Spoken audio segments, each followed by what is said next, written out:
Hello, and welcome to Flipping the Table.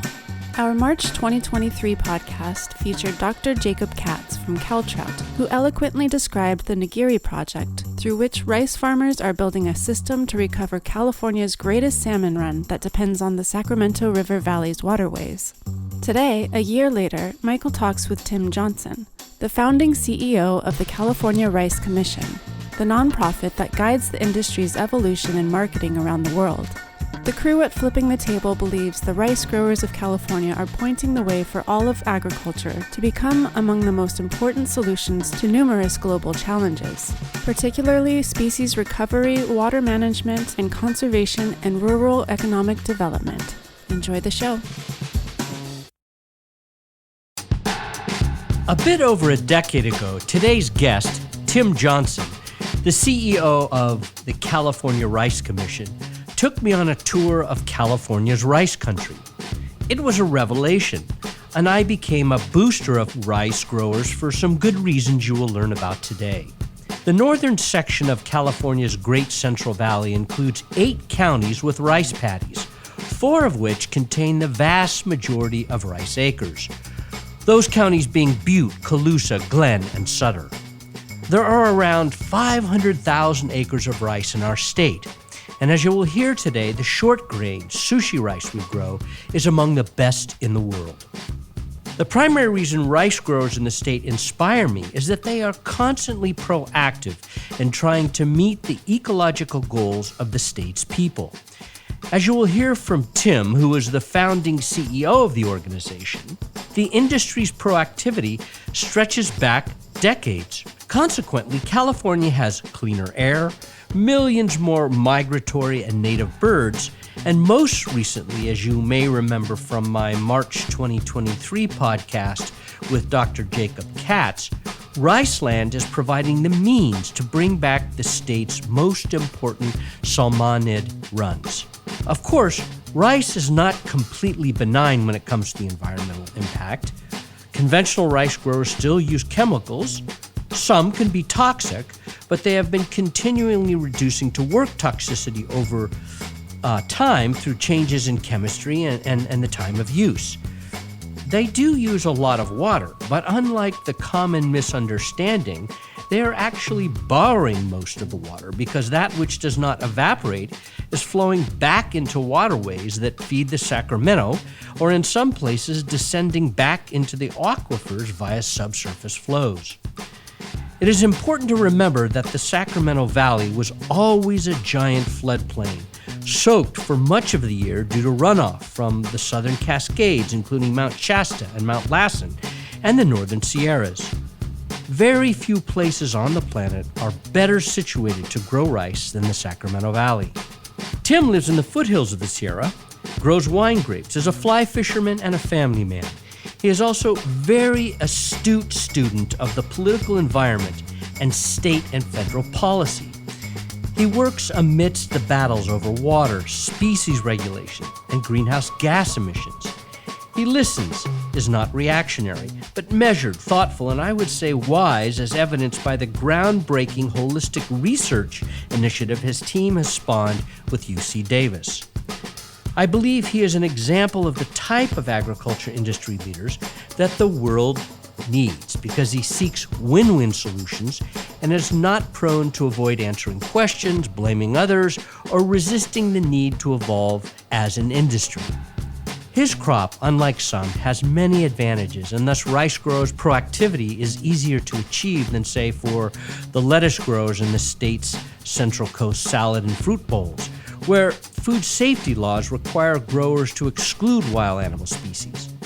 Nevertheless, it is his attitude, his way of interacting that is good for agriculture, and more leaders like him aid the agriculture sector. Tim is one critical reason why rice in California is a good news story for agriculture year after year. I know you will be surprised and delighted to see how ecological principles have guided rice's development and his staff's evolution over time. Let's begin. Tim Johnson, thank you very much for hosting me here today at Cal Rice to talk about your life and your work. Well, thanks, Michael. I always enjoy the conversations. I come away smarter, which is always important. Me too. And I enjoy the fellowship. Great time. Yeah, we've had some good conversations over the years. So tell us how you came to this very important job you have today. Yeah, as always, when college students come through and say, I want to do what you're doing, tell me how you got there. And you feel a little embarrassed, but you tell the same story everybody else does. Well, I got here through a circuitous route. Really thought I would be in business. Got my undergraduate in business, got my MBA, thought I'd be selling stuff, managing a company. Never considered, even for a second, that I'd work for a nonprofit. Where'd you grow up? I grew up actually in Placerville, not too far from Sacramento, and that's actually what brought me back to the region and ultimately this job. My wife and I were in San Jose at the time, been there about a decade, going to school, had our first child, my son. And I'll tell you that 4.5-hour drive from San Jose back home to visit grandparents with a 1-year-old was not appealing. There was no time of day you could do that where that worked. So we decided to move back into the area. Not as many diverse jobs in the Sacramento Valley, Sacramento, as there are in the Bay Area, right, doing tech. So we decided I'll be a little bit more flexible, and I took a job promoting rice for what was the Rice Promotion Board at the time here in Sacramento, selling the idea of California grows great rice to people that would be importing it, Japanese, South Korea, domestic users, right? We grow this great rice in California. You don't know probably much about it, but you know things about like sushi, right? About Korean cuisine. And eventually the organization changed kind of away from the direct consumer promotion because, to be honest with you, agricultural organizations struggle to raise enough money to be able to compete with everybody else's advertising, right? Big restaurants, Frito-Lay, PepsiCo, all the beer companies, you just can't spend at that level. So we decided really to focus on what was impacting the growers every day, which were policy decisions that were being made, regulations, international trade at a policy level, foreign policy, and really that need to communicate with people in Sacramento and all of Northern California that we grow rice here. It's fantastic. You go to Tokyo and they say, oh, rice in California. You go to Starbucks over here and they say, what? Mm-hmm. We grow rice in California? Really try to close that gap. And so started working then on the policy side, on sort of this trade association side, representing. How many years ago was that? So my son is 28, and that was 27 years ago. Wow. Yeah, 27 years. And it's been fantastic. Right? How long did it take you to become the CEO? I was the first CEO of the Rice Commission, wow. California Rice, and I want to say it was probably 5 years of me rattling around in a bottom of a tin cup, and they said, we probably should make you CEO. And it was a great relationship. I was in my early 30s. Silicon Valley, I would have been no problem being a CEO, but I'm telling you, in agriculture, you're 30 years old and you're a CEO. That's saying yeah, so. It's uncomfortable for everybody. Yeah, that's good, though. That's good. So did that, and we just started really on a journey in the Rice Commission in California Rice of really trying to take a look at what our growers were doing on their lands, right? That was thoughtful, really respectful of the change that had happened in the generation that really started our organization of, look, we need to be good neighbors, right? First, we need to be good stewards, of course, but there's more on our land that we can do than just grow rice. Okay, we're going to get into a lot of things that you're doing. Before you do that, I want you to just tell the listeners about how many rice growers, how much land, talk a little bit about the markets, the type of rice you grow. That's all really important. Thank you. For people to understand. Right, so rice in the Sacramento Valley is a big deal. We grow about 500,000 acres of rice, usually considered one of the dominant crops in the valley. And that's from Sacramento north? Sacramento to about Chico, mm-hmm. right? If you see something that looks kind of green in the summertime or this time of year where the fields are kind of muddy, maybe a little bit of water on them, certainly in the wintertime, those are all rice fields, right? If it doesn't, it's not a tree, and it looks like wheat or grass, that's actually rice, grown in about 5 inches of water only on our fields and on heavy clay soils that hold that water right on the surface. So the Sacramento Valley, turns out, is a fantastic place to grow japonica rice. It's a temperate variety. It doesn't grow in tropical climates, but it grows in places like Italy, Spain, northern end of Japan, right, Korea, and also the Sacramento Valley. And what it likes is the summers that are hot, no rain, good rainfall in the wintertime so we can irrigate, but it really likes that temperate Mediterranean climate, right, that California is famous for. The rice that is more tropical in nature actually doesn't grow here. Doesn't grow in those other places also because those are tropical varieties. Is that a long grain versus a short grain? And it is, right? So those are the long grain rices that where I grew up eating, right? Fluff with a fork, put gravy on it if you're from the South. And these rices are sticky, clingy. They have starch that is stickier in nature. And so you're going to say, oh, I eat California rice when you eat what? Sushi. We grow almost all the sushi rice in the United States is grown right here in the Sacramento Valley. We grow rice that's in your Korean rice bowls. We grow the mochi rice if you get either mochi ice cream, if you're sort of, not really super into mochi, but if you're super into mochi, it's the same thing in the mochi cakes. And really known throughout the world for that really super high quality japonica, medium, and short grain rices that we grow here in California. At the supermarket, at Safeway, or wherever you might be shopping, you might see a variety called Cal Rose, and it was started in the 60s, and it means California Rose, our best. And those varieties now are grown really by about 2,500 farmers in the Sacramento Valley, and we have about 50 different organizations that either sell that rice or mill that rice into packages that would go really all around the world. So that's interesting. You have a geographically focused industry, 2,500 growers. What'd you say, how many businesses? About 50. About 50. So you actually, it's like, one of the things we talk about is that the United States and almost California are too big to actually govern. But you have something that's governable. I do. I can drive from here to Chico in 2 hours and see all my folks, see all the mills, see both sides of the Sacramento Valley where That's we're growing. That's an advantage, rice. Isn't it? It really is an advantage. It's a really tight community, too. People know each other. People change businesses, go work for this rice mill, and then a couple of years later, they're working for somebody else. And, farming families, you tend to kind of run a little bit with the people that grow your same crops, like almond folks run with almond folks. Well, rice folks run hard with rice folks. So it's a great community, and they're all family farmers, people farming with their brother, their sister, their parents, looking to hand that farm down, right, to their children if they're able to come back to the farm and that's of interest to them. So it's a great, tight community. That was great. Perfect. People understand now what we're talking about when we talk about the rice industry, what it is. What I want to do is to start talking about what you referred to earlier, this evolution to work on policy and being a good neighbor and a good steward and a part of the community in a certain sense. And how what you just described about the industry and the families, how that impacts. It seems like it would be a lot easier to get people to agree to do proactive, visionary things. As easy as it can be in agriculture. Some days are better than others.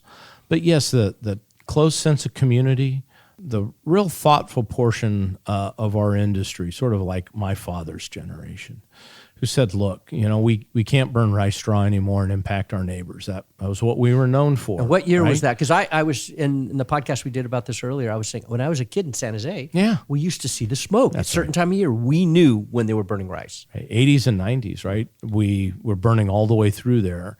And then because of pressure from people like the Lung Association, legislative pressure, just our neighbors saying, look, we're tired of the rice straw smoke. We also had some materials that we use in our fields to control weeds, herbicides that were also having an impact on fish in our canals. And we really realized a couple of things. One is that you had to engage the folks that had a strong opinion, right? Had an opinion about what you were doing on your farm. I think up to that point, sort of the mantra in ag was, well, they're going to do what they're going to do, and I'm going to do what I'm going to do. But really you can't, right? In a state like California, you can't, and then, frankly, you shouldn't, right? They're your neighbors. Their opinion is as important as yours as a rice farmer. So we engaged. And our leaders really helped us understand that by engaging, by listening, by changing what we do, we can address the concerns, but we can also provide some benefits that go beyond just the rice that we farm. That's what we thought, right? We thought we plant seeds, we tend those fields all year long, we harvest that rice, and our big give to the people of California, people of the U.S. and the world is this great food. And that's absolutely the case. We grow some of the best rice in the world. But it's got to be more than that, right? What we realized by not burning rice straw is that we could flood our fields in the wintertime, break down that rice straw, almost compost it, right, in the fields. But also all the ducks and the geese came. They came because there were leftover rice grains. They came because there were insects. They had a place to loaf, right? Those flooded fields were a great big giant lakes and ponds. And we could really see an increase in the number of ducks and geese on the Pacific Flyway. Didn't millions of birds come back? Millions. At the time before we started reflooding rice fields, the Flyway was in a bit of a funk. A couple million birds is all that would come down from Alaska and Canada. When we started flooding those fields, more habitat during that critical winter period where they could come and get fat, get a big, nice layer of fat underneath their feathers, and go back up and do what? They could go ahead and breed successfully, had higher brood success, and more ducks and geese came down the next year, and then the next year, and the next year.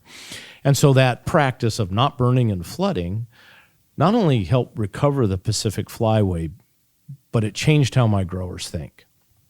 My growers thought of, look at all this great stuff that's going on in rice fields we kind of knew about, but people like Audubon, Ducks Unlimited, people like Caltrout, right? Nature Conservancy, really interested in They became your allies. Habitat, right? Species. What can we do to recover? Because, my NGO partners talk a lot about the fact that, we can't really recover things or even maintain on public lands because they're pretty limited, right? Lots of limited budgets associated with that also.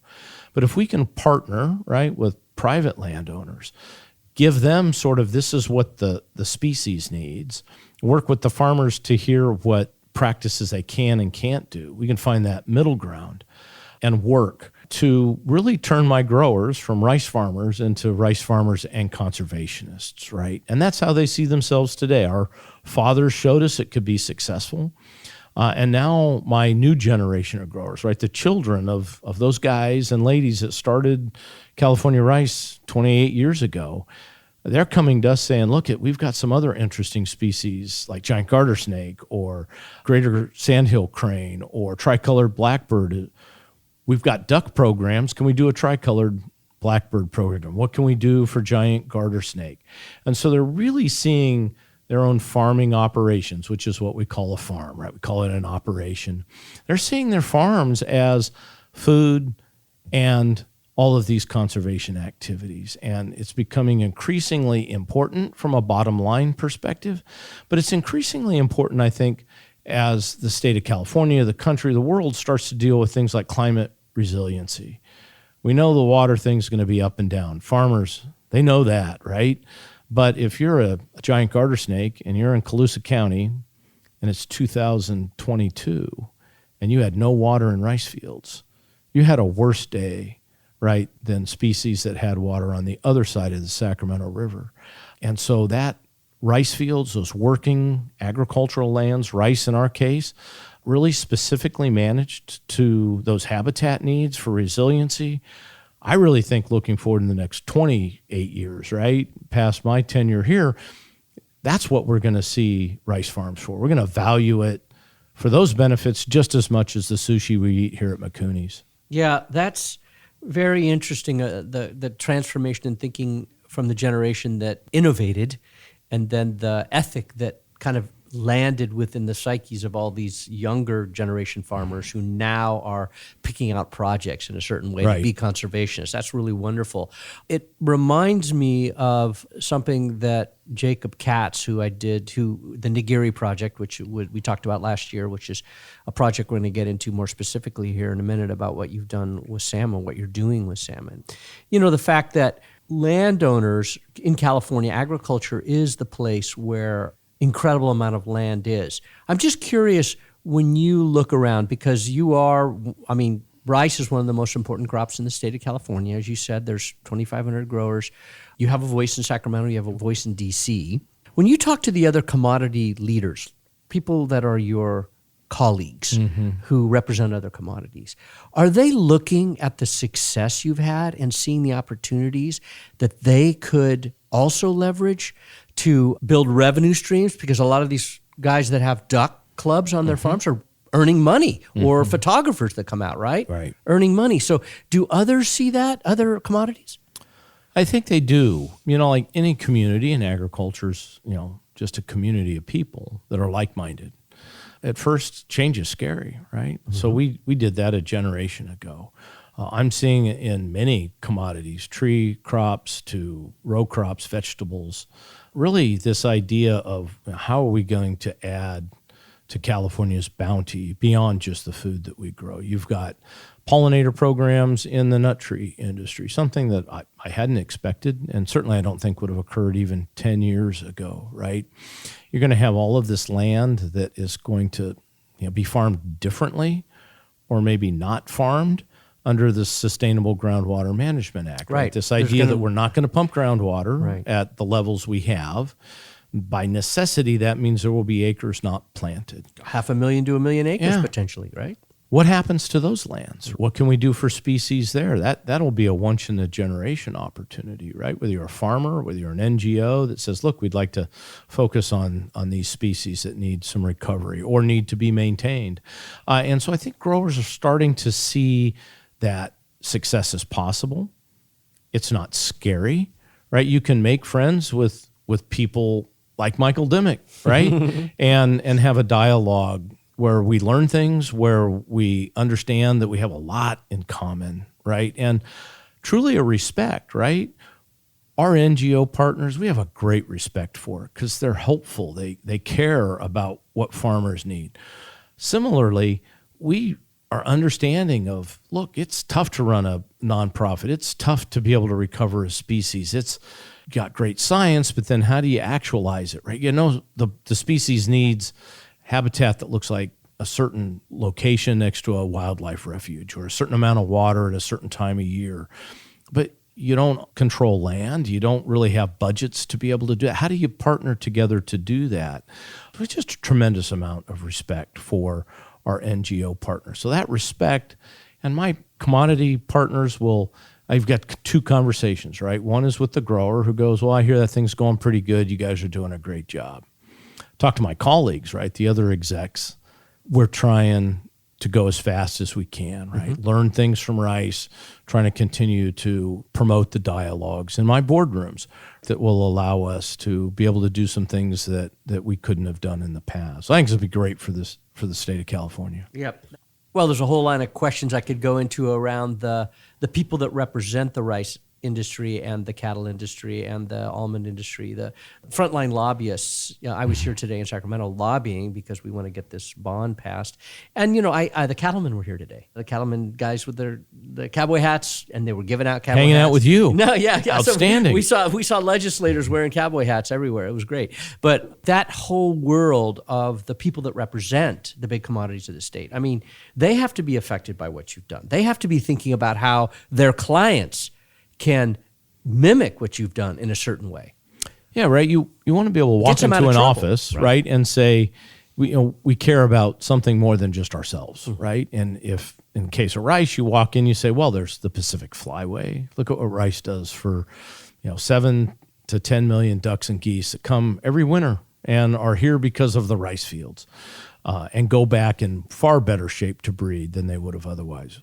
Look at what rice does for salmon, which I know we'll talk about. What about new species? Giant garter snake, tricolor blackbird, western pond turtle is a new one that we know lives in our fields but is under special status consideration.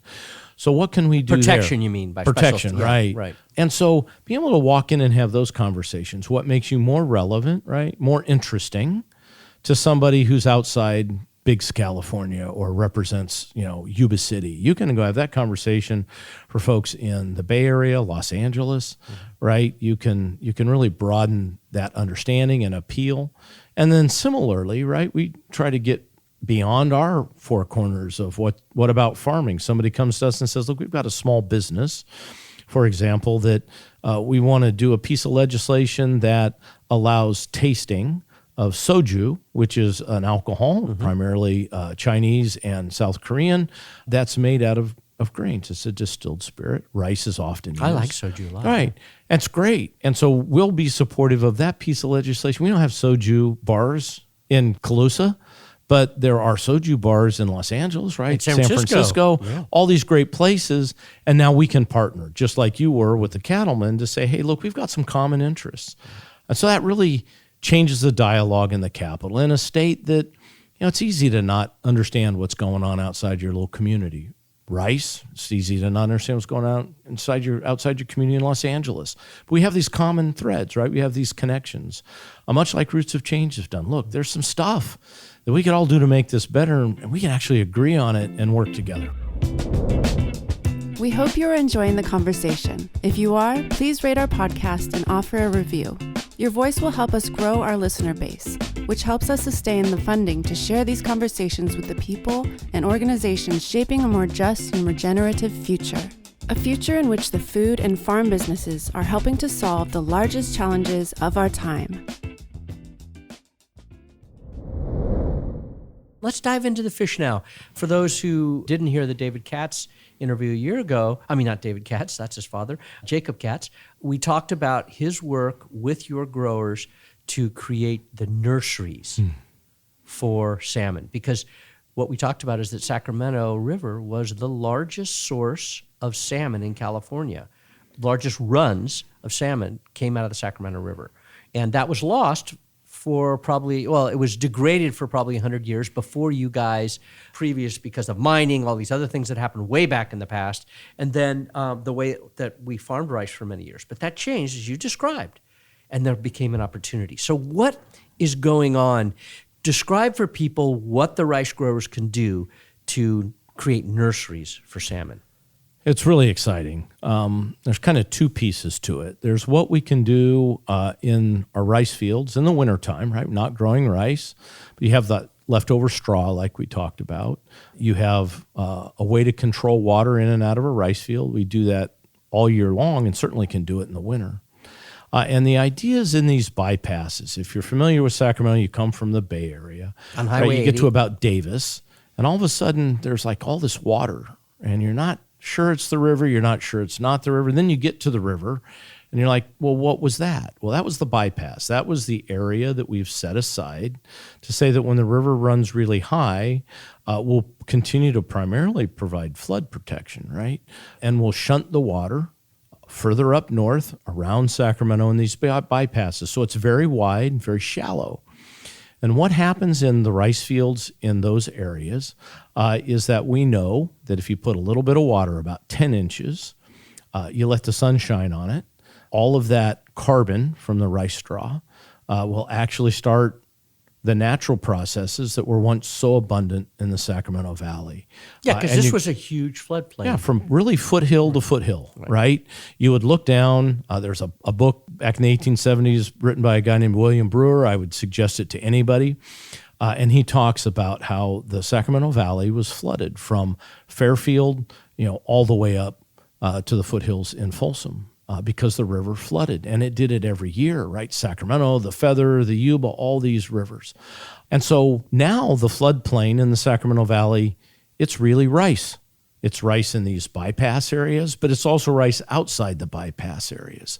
In the bypasses, what we know is we can take a little bit of water, maybe especially in years like this where the bypasses aren't flowing naturally, which is great for salmon because they grow all that zooplankton, that sunshine, the carbon, the shallow water that's moving slow grows zooplankton, right? Little Cereodaphne, remember from your biology classes. Right. Fish love those. In fact, that's really what they need to be successful. Get big, swim back out to the ocean. They need a spot where they can do it where they're not fighting the current, right, all of the time. Rice fields can do that, especially in years where the bypasses don't flood. We can take rice fields that we make some changes to after we harvest, and we can get some water on there, and we can grow salmon just like they would natively have grown on the floodplain, and then get them back out into the river. They can swim on their own. They swim in, eat the food, swim out. They're like 4 times bigger right? Because they don't have to expend energy in the river. They're in a shallow, calm area. So they just fatten up. It's a ton of food, right? It's like the equivalent of scrounging around in my truck looking for that one Cliff Bar I got left, or just going through the line at In-N-Out, right? Oh, I'm going to go 2-3 times a day. That's really what the difference is. A little bit of food compared to really whatever you would want. And it's the exact kind of food that they would have had historically. So that's in the bypass areas. We think about 70,000 acres we can manage specifically for salmon.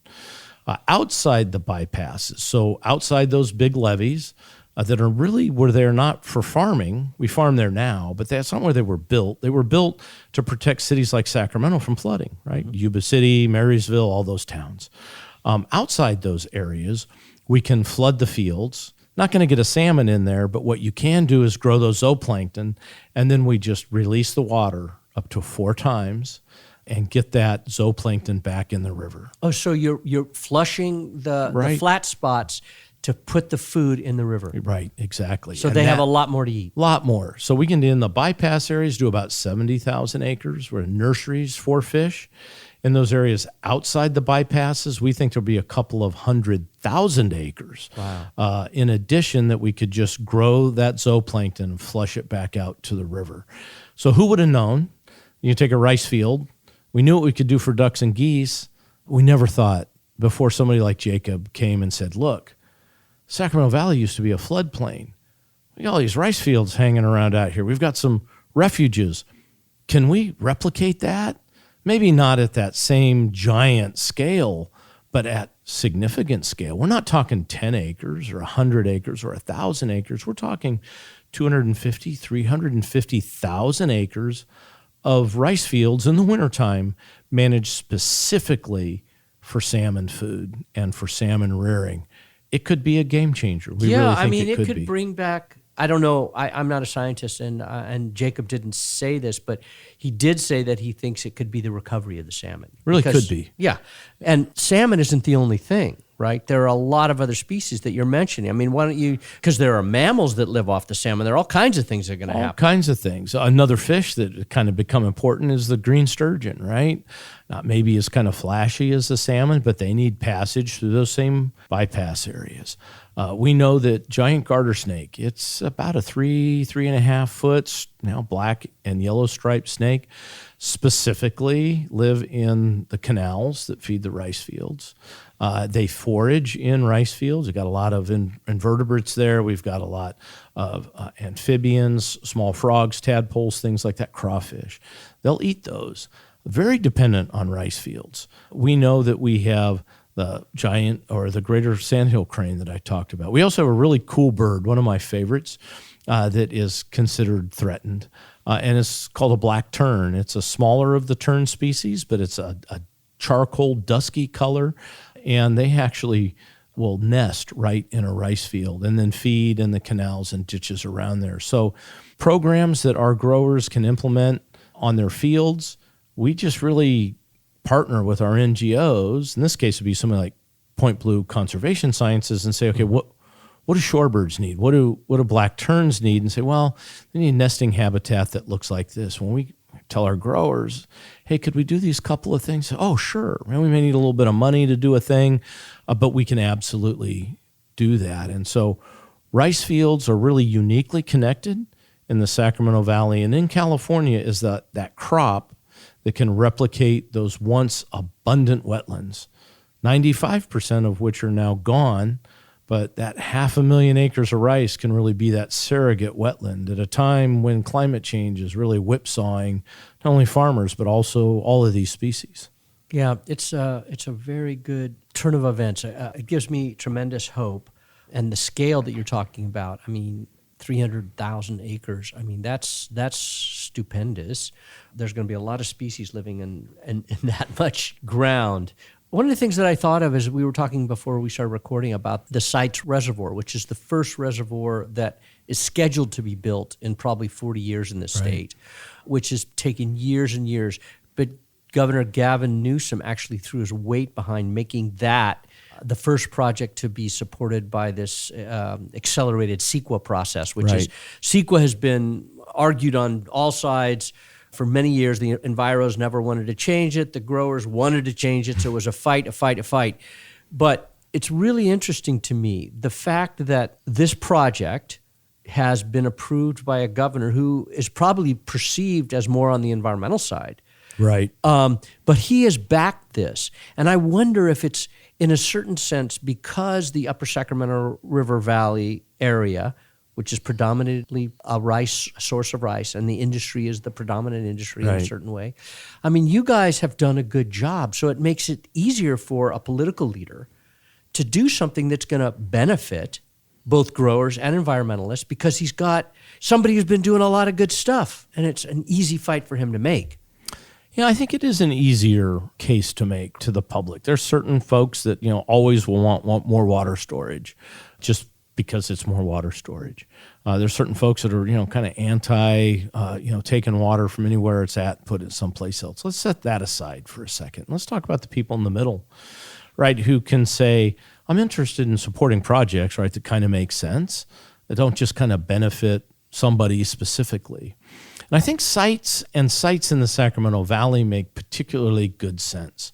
So what's unique about sites is that there's certainly water for some urban uses. That's the primary beneficiary. There's some rice or water for agriculture, a little bit maybe more for rice, but not a lot. But there's this big block of water, we call it the environmental water in sites, where the environment, right, has water behind a reservoir for Fish and Wildlife, Department of Water Resources to use to the benefit of the environment. To keep the flows going in dry times. Yeah. Right. Make sure that when we're doing projects, maybe like the salmon rearing in the bypass, is that when the water's not really high in the river and maybe it's a little bit of a dry year, let's go ahead and flood those 70,000 acres or part of the 70,000 acres in those bypasses, get those salmon really growing big, and get them back out in those drier years. That block of water that can be managed for those projects, maybe flushing flows for salmon when the smolts are coming down and the river's a little low later in the year in that May, June timeframe, really makes sense in the Sacramento Valley. Our NGO partners and all the water districts up here, have been talking for a while. And I think it's really true that the Sacramento Valley is probably the last great place in California, maybe the best place in the world right now, where we can take and restore, right, some of those environmental benefits. That we can do it at scale, not just a few acres here and a reserve over here, but really focus on bringing some of those practices back at a landscape level. Change and untwist, right? Some of the things that we've done in the 100 years ago to keep our cities from flooding, and really show Rice, Sites Reservoir, all of our irrigation partners, CalTrout, all of our NGO partners, that we can all work together toward these benefits that are kind of supra our own individual benefits, right? Bigger than rice. It's bigger than CalTrout, right? It's bigger than Point Blue conservation sites. It's even bigger than ducks. We've got Ducks Unlimited, believe it or not, working hand in hand on projects that really only focus on salmon. Mm-hmm. Why? Sacramento Valley is the best place to show that we can take farming lands, rice, grow rice, we can flood them, provide great habitat for the Pacific Flyway, all the ducks and geese. But we can also grow salmon at the same time, plus provide all these other 230 species of wildlife habitat during the entire year. And really a system in California, thoughtful people across the state, especially at the policy side, that are willing to take the risks to try to make projects like this work, right? Invest some time, invest some money, be hopeful that we can really make it better for the future generations. Well, it's the thing that's important to me about this, really important to me about this, is that traditionally agriculture and government have been at odds, and particularly democratic governments have been at odds. But as I listened to the head of the California Natural Resources Agency, Wade Crowfoot, I hear him talking about agriculture. Agriculture is an ally. Yeah. Didn't used to be that way. No. Didn't used to be that way at all. And that's a very exciting thing, because it says to me maybe that polarization, which the polarization in our country is so stark and horrible right now. This is like a bright spot where there doesn't have to be polarization. We've actually found the common ground to work together. And it's not about party. It's about the end results. It helps the growers. It helps the community. It makes it easier for the politicians to make decisions because it's not polarized. They can do something. And that's a win-win in my view right now. And so we're running out of time here. So I wanted to kind of talk about something that has been on my mind, which is the state of California is about to define this term regenerative agriculture. And I've done a lot of podcasts on this topic, so I'm just curious about how California Rice feels about this. Is it worrisome, or because of all the work you're doing, do you feel like it's kind of a slam dunk for your growers? Yeah, it really seems like something we can do, right? We now, depending on how regenerative is defined based on the person you're talking to or what the state of California may do. This concept that we're growing food, we're doing it in a way that increases diversity of species, land use, and this idea that we're doing it with lower inputs. That's what we do every day, right? And so I really think from our growers' perspective, this is really going to be within our ballpark. I don't know that you're going to have a whole lot of acres sign up as regenerative rice, but I do think that if you asked 250, farmers, 249 of them say, yeah, I do that stuff. That's me. That's what I do. So I really think that the concepts under regenerative, right, community, concepts of multiple species, right, we're not going to have maybe necessarily livestock on our rice farms, but we certainly have ducks and geese, have salmon, all these other species. Well, ducks and geese are doing the same thing in a way that the cattle do on dry land. Exactly, right? Manure, right? Stirring up the soil, right? Rebuilding the soils, all of those things. So for us, it's not a sheep or a cow, beef. It's a duck, it's a goose, it's a swan, right? And so it actually, it'll feel familiar to our folks.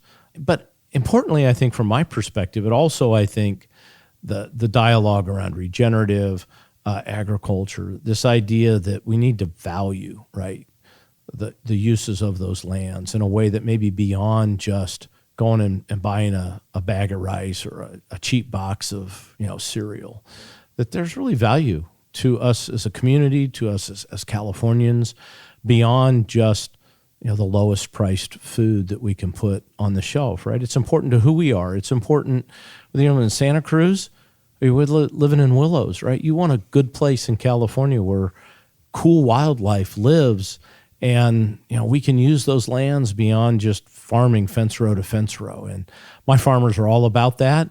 They may not use the word regenerative. They're going to say, yeah, that's me. You just described me. We're rice. So we may not say we're regenerative, but we're going to say we're rice. Look at all the cool stuff that lines up with those same values. So it's interesting to me because what you got into there is the corollary benefits. I mean, the system in the United States now, and it just made me think about how we have created kind of insurance for farmers in low price times through subsidy systems or insurance for crop insurance subsidies, or do you see, which is a thing that many people attack in this country, right? That we're subsidizing farmers.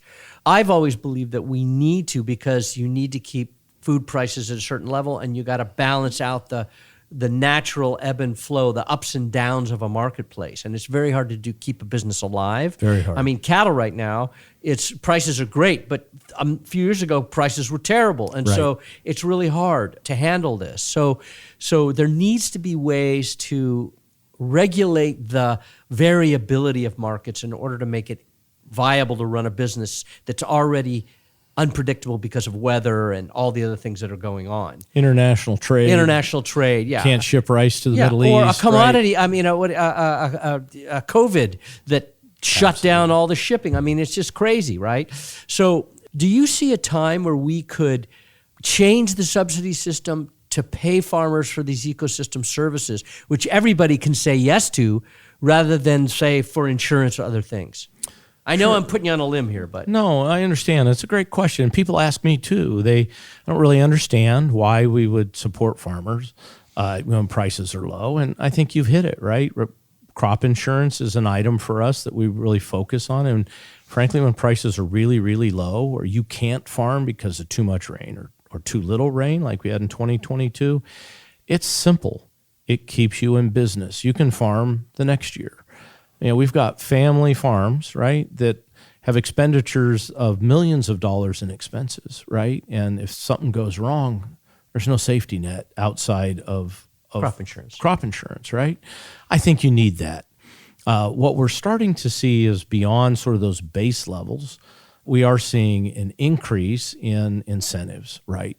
Programs for farmers to say, look, there's some conservation practices that we're interested in, endpoints, right? We want to preserve the Pacific flyway.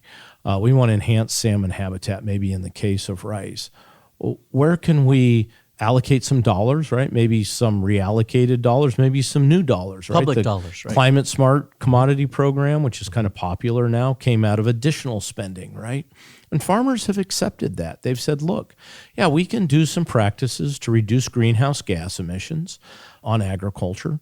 We're willing to participate in that because it's an incentive program, and they can do those. For rice, for us, it's really focused on the species benefit, right? That habitat that we can provide on those same fields. So we're focused there. But yes, I think in the future, that recognition that farms can do more than just produce food, that's also going to take some public participation to get that done. It goes back to your comment before. It's a win-win, right? Farmers are able to offset some of those costs. We're able to get greenhouse gas reductions in the case of things like cover crops and some of those other things. In the case of rice, maybe not so much greenhouse gas reductions, but really focus on that winter flooded habitat like we've been talking about. Species diversity. Yeah, and growers are ready for those kinds of conversations. Good. So we're getting to the end. So there are a couple things I want to bring up for you to kind of closing comments. One was the evolution in who you're hiring. I thought that was very interesting, from where you started to who you're hiring now because of the complexity required, the science required. That's very interesting to me. You've just described some of the people you hire now. And then I think it would be really cool for you just to set up the study you're about to launch. That is kind of a very holistic study of your industry and what you think that might lead to, because when that study's done, I want to do another podcast. Oh, I'd love that. Yeah. So we're hiring different people. I'd say 27 years now. We hired generalists, right? People that were willing to work for what you were paying, come to work and work really hard and do great stuff. We're focused on common agriculture issues. Today, we're not focused on common agricultural issues. I'm interested in shorebird utilization of rice lands that have been designated as habitat of international significance, right here in the Sacramento Valley. So we hire a shorebird biologist from Point Blue Conservation Sciences to manage that program, help us with science. We're actually doing science with our NGOs, little backpacks on things like long-billed curlews. Where do they go? We know they're in rice, but where else do they go, and when do they go there? Science has never been done before. We're hiring hydrogeologists to help us understand water quality and water use in rice. We're hiring people who used to produce news, right? Because we're doing more things like podcasts, right? You're doing more things like digital advertising. And so I think the days of generalists are going away because the demands, but also the opportunities, the things that we'll be doing in the next 27 years are going to require people that are super smart, right? That really understand deep science. Knowledge. Right, and can go out there and have master's degrees and programs to get that done. So very much an evolution from where I started. But Barry, I think telling on where agriculture is going, and I think the opportunities that are ahead. That's great. So let's go into the study that you're doing with UC Davis. It's very interesting. Or A&R, I don't know if it's UC Davis or A&R. Yeah, it's UC Davis because it cuts across A&R and other disciplines as well. Really the first of its kind for UC Davis to look at the ecosystems, services, and community services that are provided by working agricultural lands. In our case, this will be a rice study. And we've really asked ourselves the question, coming out of the highs and the lows, drought, flood, habitat that is so important for like salmon, How many acres of rice really do we need on the landscape to be able to provide the habitat that we need now, plus what we want to grow it to be, plus our small communities? I always tell people, you go outside Sacramento, San Francisco, Los Angeles, all of the Central Valley are small little towns that you would see anywhere in the Midwest. It's got the grain elevator, it's got the little diner, it's got the hardware store, the tractor supply store. Those are as rural communities as you can get anywhere in the country. And they're here in California, a state of 40 million people. They rely on agriculture. There is no other business in Colusa County, in the town of Williams, than farming. Almonds, rice, walnuts, olives. But it's farming. Yeah, it's olives. It's all farming. So also look at the small communities are so dependent, right? Rural, often very impoverished, right? Very high levels of unemployment. And so this study, called the Rice Footprint, will really look at that first understanding, multidiscipline, waterfowl, right? We're looking at reptiles, giant garter snake, others, looking at salmon. We're looking at agronomics. Is it rice? Is it trees, right? And we're also looking at the community impacts of, if we as a state were to ask ourselves, hey, we really think rice is important, and we do, how many acres do we need in the Sacramento Valley, also in the San Joaquin Valley?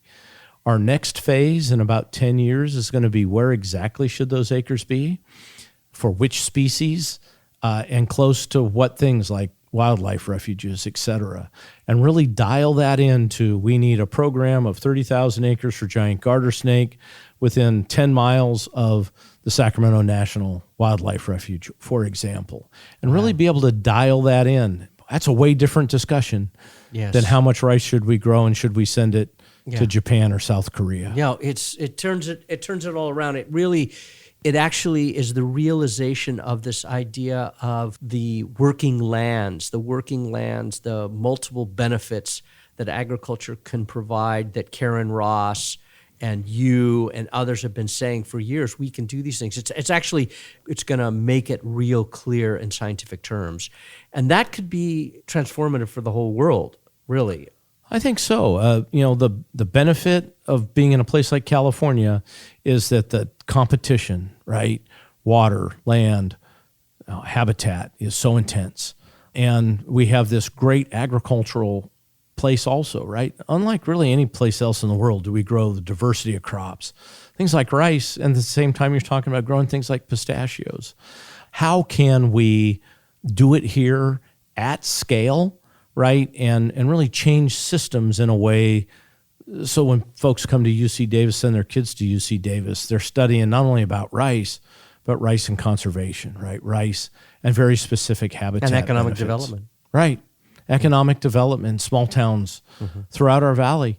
Why is that important? Because you know what? Those are common problems around the world. Whether you're farming in Africa, whether you're farming in India, Australia, we all have the same problems. The benefits of being in a place like California, the thoughtful, right? People that care about their community, farmers that care about the state of California, rice farmers care about San Diego. Really be able to sit down and say, well, what are the common solutions that we need to pursue so that we can be successful no matter where you're at in California? Wow, great place to end. Tim Johnson, thank you very much. Another great conversation. I learned a lot, really appreciate it. I'm really excited about your studies and the next 27 years of California rice. As you know, I am a big fan. I think you guys set the pace for all the other crops in the state. And I encourage all other crops to look at what you guys have done, because it's a shining example and inspiring. So thank you. Thank you, Michael. Thank you for listening. Roots of Change is a program of the Public Health Institute.